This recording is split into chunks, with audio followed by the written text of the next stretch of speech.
సరైనడుతో hit కొట్టిన style star Allu Arjun తరువాత cinema Lingusamy దర్శకత్వంలో చేయనున్న సంగతి తెలిసిందే. ఈ ప్రాజెక్టు కోసం బన్నీ తన టోటల్ లుక్ ను మార్చుకునేందుకు కఠినమైన వర్కౌట్లు చేస్తున్నాడని వినికిడి. ఇదిలా ఉంటే ఈ చిత్రానికి సంగీత దర్శకుడిగా దేవిశ్రీ ప్రసాద్ కన్ఫర్మ్ అయ్యాడట. లగడపాటి శ్రీధర్ ఈ చిత్రానికి నిర్మాతగా వ్యవహరిస్తున్నారని సమాచారం. తెలుగు, తమిళ భాషల్లో తెరకెక్కనున్న ఈ సినిమా కోసం నటీనటులు, సాంకేతిక నిపుణులు ఎంపిక చేసే పనిలో ఉన్నారట దర్శకుడు.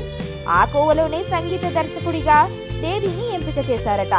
బన్నీ, దేవి కాంబినేషన్ లో ఇప్పటి వరకు వచ్చిన 6 సినిమాలు మ్యూజికల్ హిట్సే. దీంతో ఈ అప్కమింగ్ మూవీకి కూడా డిఎస్పీతోనే ట్యూన్స్ కంపోజ్ చేయించాలని స్టైలిష్ స్టార్ ఫిక్స్ అయ్యాడట. ప్రస్తుతం జంటా గ్యారేజ్, గౌతమిపుత్ర శాతకర్ణి సినిమాలకు సంగీతాన్ని అందిస్తున్న ఈ టాలీవుడ్ రాక్ స్టార్ ఈ మాస్ ఎంటర్టైనర్ కి కూడా హిట్ ట్రాక్స్ అందించేందుకు సమాయత్తమవుతున్నాడట. మరోవైపు చిరంజీవి 150వ సినిమాకు కూడా ఈ స్టార్ మ్యూజిక్ డైరెక్టరే పనిచేయనున్నాడు.